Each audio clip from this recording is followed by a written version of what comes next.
Good morning, everyone. I trust that you are well. Thank you for joining us. We're just going to wait another minute until everyone comes on board. This morning's learning is dedicated, as always, in honor and memory of all those whose Yortzeit coincides with today, as well as all those that we are saying Kaddish for in our community. So I want to discuss with you today a fascinating concept, something that seems rather innocuous in terms of the description of in the tabernacle. We know that at the moment we're learning about the Mishkan, the tabernacle, the home which we built for God's presence to rest and reside within the rank and file of the Jewish people. And one of the interesting things is that it was built, the tabernacle was built with what's called shittim wood. I'd say shittim wood. Tabernacle was built with this wood. And what's fascinating is that of all the materials that were used, of all the types of wood that were used, this would seem to be the worst type of wood. It would seem to be the most inappropriate type of wood. Sorry, let me just say good morning to those that are joining us, Clarice, Rachel, Peter, and everyone else that are still coming on board. So therefore the question is obvious. Why is it that we were instructed to utilize shittim wood for the construction of the tabernacle? Now, why is it that firstly it is inappropriate? It's the last choice. So we know that in Parshas Pinchas, we know that there was one of the low points in the Torah, one of the most immoral and depraved acts that is described is that of Cosbi and Zimri, a prince in Israel. A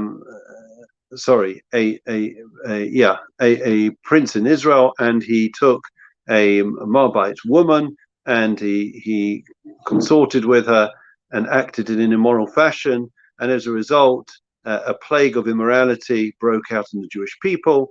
And Pinchas, noticing what was going on around him, he took a spear, and whilst they were in the middle of this act, he killed them both on the spear, put them both on the spear, and seeing that it was such a shocking moment and display of zealotry by Pinchas that it stopped everyone in their tracks. The plague stopped, and things calmed down.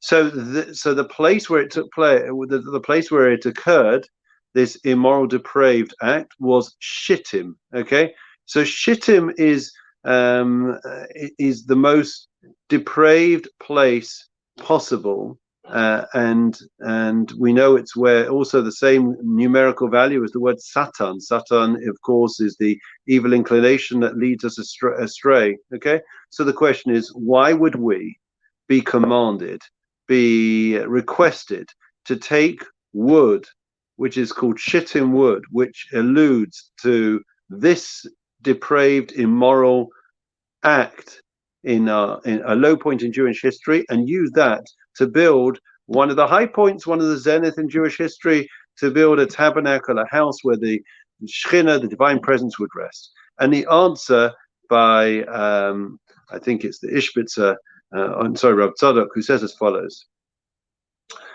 The only way, he says, that if I was to ask you, how we view the Satan, the evil inclination, the negative side of us, well, most of us would say that it's something evil, something bad, and therefore we have to eradicate it, we have to eliminate it. Now, that is true only up to a point. Okay, if God created, if we have a mature look at this world, everything is created by God, so there can't be anything that is inherently bad, can there? God is the source of goodness. So everything is here that he created is good. So what's the idea? How are we meant to view then the Satan, the Yetzer Hara? The idea is that it is something which at the moment is bad. But we are told that Barati Yetzer Hara, Barati Yetzer Hara, Barati Torah Tavlin. So although God created an evil inclination, a negative side, something for us to work on, something for us to overcome, right?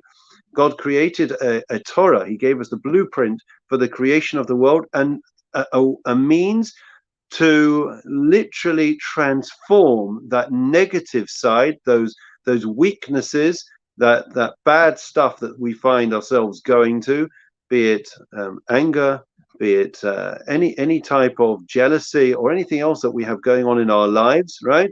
We've all got our own areas of weakness that need improvement. So there, that if we are able to immerse ourselves in our ancient wisdom, in Jewish thought, in Jewish wisdom, in the Torah, it has that ability to transcend us and to transform our experience from this being an area of weakness to being something positive. And whenever we have any type of character trait, that's the way it goes. And therefore, really, rather than us saying that's evil, that's something bad, we've got to extinguish it, we've got to eradicate it. And the ideally, right, if God created this world, everything in it has potential for good. It may not be, it may be at the moment in its raw state in a negative, but that is what we are here for. Letaken olam, to fix the world, to transform it, to improve it. Right? I hope I'm getting my point across. And therefore, that is the avodah, that is the work, that is the challenge, that is life's mission. Right? It's not that we lock ourselves up in an ivory tower and we say, right, I'm going to be in a monastery, I'm going to shut myself off from the world that's evil. That's not the Jewish way. But on the other hand, we don't throw in the towel and say, well, what can I do? The world around me is corrupt. There's immorality, there's decadence, it's unethical, it's falsehood. So what should I do? I've just become like one of them. No, God forbid. The idea is that we have been given the keys. Each and every one of you have been given the keys in your hands. The keys to that door. To open that door, all we need to do is to immerse ourselves, as we are doing every single day with learning of Torah, right? And when that washes over us, we're able to open up and see from something evil, something bad, the negative side, transform it. That is what the Torah is able to do. And therefore, like tavlin in Hebrew means a spice, right? We spice through the Torah, we spice up the bad stuff, we change its flavor, its taste, and it becomes something which can be absolutely delicious. And there is much more to say, but we're going to have to stop there for today. So suffice to say, that is the way that we see the world. It's not automatically good, right? It was good, but mankind over the course of history has corrupted it. Our job, our mission in life, for each and every one of us, is to make it that little bit better, to bring a bit of heavens down to earth. Please God, we will be able to do so. We were able to learn the lesson, and therefore it made sense. Asay Shittim, the tabernacle had to be that spelled out the mission of the Jewish people. Take something, the lowest thing in this world. And with the Torah, which was in the tabernacle, you can raise it up. You can reach great heights. That's our avodah. That's our work. That's the challenge. Let's raise ourselves to this challenge. Make the most of the opportunities that we have. And please God, we'll all see great things. Wishing you all a great day. And please God, I'll be back at my normal desk on Wednesday. But I will see you tomorrow, 10 to 9 tomorrow, okay? Before I go into session, 10 to 9. Have a great day.